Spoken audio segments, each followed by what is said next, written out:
ನಮಸ್ಕಾರ ಸ್ನೇಹಿತರೆ, ನಾನು ನಿಮ್ಮ ಅಡುಗೆ ಸಖಿ. ನಿಮಗೆಲ್ಲ ಗೊತ್ತಿರೋ ಹಾಗೆ ಮಾರ್ಕೆಟ್ನಲ್ಲಿ ಜಾಸ್ತಿ ಬಟಾಣಿ ಸಿಗೋ ಟೈಮಲ್ಲಿ ರೇಟ್ ಕಮ್ಮಿ ಇರುತ್ತೆ. ಆ ಟೈಮ್ನಲ್ಲಿ ನೀವು ಜಾಸ್ತಿ ಕೊಂಡು 6 ತಿಂಗಳವರೆಗೆ ಕೆಡದೆ ಹೇಗೆ ಉಪಯೋಗಿಸಬೇಕೆಂದು ಈ ವಿಡಿಯೋದಲ್ಲಿ ತೋರಿಸಿದ್ದೇನೆ. ಒಂದು ಬಟ್ಟೆ ಮೇಲೆ ಬಟಾಣಿಯನ್ನು ಹಾಕಿ ತೇವಾಂಶ ಹೋಗುವವರೆಗೆ ಒರೆಸಿಕೊಳ್ಳಿ.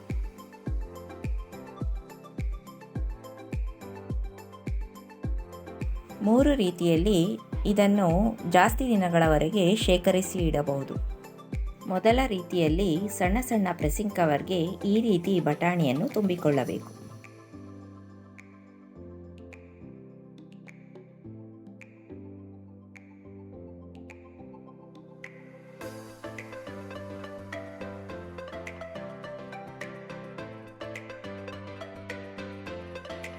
ಬಟಾಣಿ ತುಂಬಿದ ಕವರ್ಗಳನ್ನು ಈ ರೀತಿ ಒಂದು ಡಬ್ಬದಲ್ಲಿ ಹಾಕಿ ಫ್ರೀಝರ್ನಲ್ಲಿ ಸ್ಟೋರ್ ಮಾಡಬೇಕು.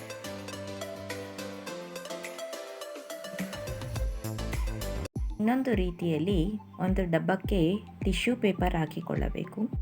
ನಂತರ ಸ್ವಲ್ಪ ಬಟಾಣಿಯನ್ನು ಹಾಕಿಕೊಳ್ಳಬೇಕು.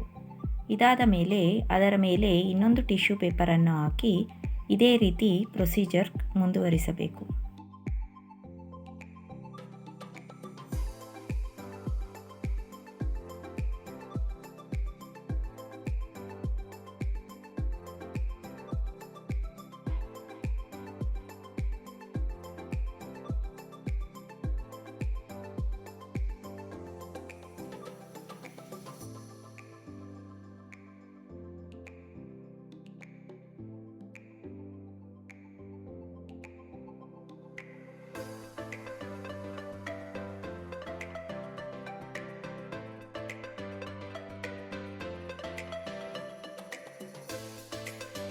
ಕೊನೆಯಲ್ಲಿ ಒಂದು ಟಿಶ್ಯೂ ಪೇಪರನ್ನು ಹಾಕಿ ಮುಚ್ಚಳವನ್ನು ಮುಚ್ಚಿ ಫ್ರೀಝರ್ನಲ್ಲಿ ಸ್ಟೋರ್ ಮಾಡಿಕೊಳ್ಳಬೇಕು.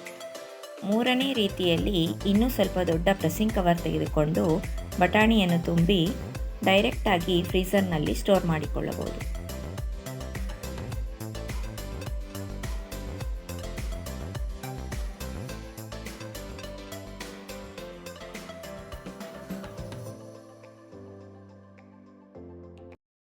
ಈ ವಿಡಿಯೋ ನಿಮಗೆ ಇಷ್ಟವಾದಲ್ಲಿ ನನ್ನ ಚಾನೆಲ್ಗೆ ಸಬ್ಸ್ಕ್ರೈಬ್ ಆಗಿ.